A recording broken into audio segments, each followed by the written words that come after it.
The divorce papers rested on the kitchen counter, their corners curling in the sticky August air, as if even they wanted to pull away from the weight of what they carried. I stood there staring at them, my heartbeat thudding so hard it blurred the words on the page into an angry smear.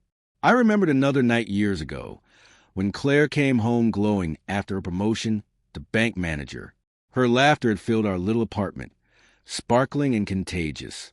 But that same night, she had slid those papers across this very counter, her eyes unwavering, her voice calm but cutting. I need to be free. I hadn't argued. I couldn't. The shock had hollowed me out too quickly to form words. Now, years later, tucked inside an envelope, a Polaroid slipped out. The picture froze me in place. Claire, head tilted back, laughing in another man's arms. The timestamp burned into me. The same night, she handed me those papers. My hands shook as I held the photo. It wasn't just that she left me. She had betrayed me long before she said the words. The apartment seemed to close in around me. The smell of stale coffee clung to the air, mixed with a faint trace of her perfume that somehow still lingered in the cushions. I sank heavily into a chair, the wood groaning under my weight, and forced myself to replay that night. The celebration, the champagne glasses, her hair catching the light like fire. I thought she was toasting to us, to our shared future. But that photo told the truth. She had already chosen someone else. Had the signs been there? The late nights she explained away with work, the phone buzzing in her bag at odd hours, the laptop she suddenly guarded. I had excused it all as ambition, dedication, the drive I had admired in her since the day we met. Love makes you blind. It soothes doubt with excuses until the truth slices through clean and merciless. I stood and paced the worn linoleum, the Polaroid crumpling in my fist. Every corner of the apartment felt like a museum of what we used to be. Her chipped mug still on the counter, the dent in the wall from when we moved in, laughing as we carried the sofa through the door. I wanted to rage, to smash something, but instead, I picked up my phone and dialed her number. It rang twice before her voicemail picked up, her polished, professional voice spilling through the speaker like nothing had changed. "Claire," I said, my voice cracking. "We need to talk. I found something. Call me back." I hung up, but I knew she wouldn't. She hadn't in years. The next morning, I drove to the bank. Its glass and steel facade loomed above me, a monument to her success. Inside, the air smelled faintly of lemon polish, the sound of clicking heels echoing across marble floors. A young teller with a name tag that read Emily smiled politely when I approached. "I'm here to see Claire Harper," I said, my voice steadier than I felt. Emily's smile faltered. "Ms. Harper's in a meeting. Would you like to leave a message?" I hesitated. The photo in my pocket felt like it was burning a hole through my skin. "Tell her it's her husband." I stopped, the word sour on my tongue. "Ex-husband." Emily nodded, though her eyes darted nervously to the side. Something in her expression unsettled me. I waited in the lobby, sinking into a leather chair that squeaked under me. Every tick of the clock dragged out endlessly. Then a man walked out of the glass-walled office, his stride confident, his laugh too familiar. My chest tightened. It was him, the man from the Polaroid.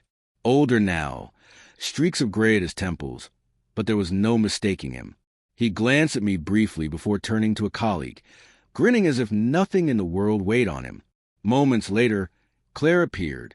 Her heels struck sharply against the floor, her tailored blazer fitting her perfectly, her expression unreadable. "Mark," she said coolly, "what are you doing here?"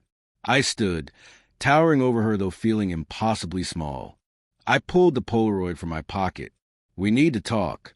For the first time, her composure faltered. Just for a second, her eyes widened before settling back into calm detachment. "Not here," she whispered, glancing around, then led me into a small conference room. The door clicked shut. "Who is he?" I demanded, holding up the photo, her lips pressed into a hard line, but she didn't flinch. "Why are you digging up the past?" "Don't do this, Claire." I snapped. "This was taken the day you filed for divorce. The same day you said you needed to be free. Were you with him the whole time?" My voice cracked, betraying the hurt I couldn't hide. She sighed, arms crossing defensively. You don't understand. It wasn't about him. It was about me. I needed out. Out of what? Our marriage? Our life? I stepped closer, my hand trembling with the photo. You owed me honesty. For a heartbeat, I saw something flicker in her eyes. Remorse. Maybe. I didn't want to hurt you, she said softly. You were good. Too good. I felt trapped, smothered by your kindness. The words sliced deeper than a shout ever could. So you cheated, I said, my voice like glass splintering. She looked away, silence confirming what she wouldn't say aloud. Who was he? I asked again, this time quieter. Her answer came reluctantly. His name's David. He was a client. It wasn't serious. Just a mistake. A mistake? I echoed bitterly. A mistake that ended our marriage. She kept her gaze on the floor. I left the bank in a fog, the photo crushed in my hand. That night, I sat in the dark, replaying everything, wondering where it all fell apart. I had been blind, yes, but so had she, blind to the life we might have had if she had chosen truth instead of betrayal. Then my phone buzzed. A message from an unknown number. Check your mailbox. My heart pounded as I stepped outside into the cool night. Inside the mailbox was another envelope. No return address.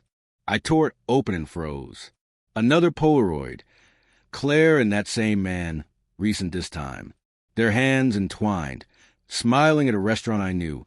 On the back, a note scrawled in black ink. She's still lying. The photo shook in my hands. Rage and heartbreak twisted inside me until I could barely breathe. She hadn't just betrayed me years ago. She was still with him, still hiding, still deceiving. And in that moment, beneath the crushing weight of it all, something hardened in me. I wasn't going to let her write the story of our marriage or its end without my truth being heard. Not this time.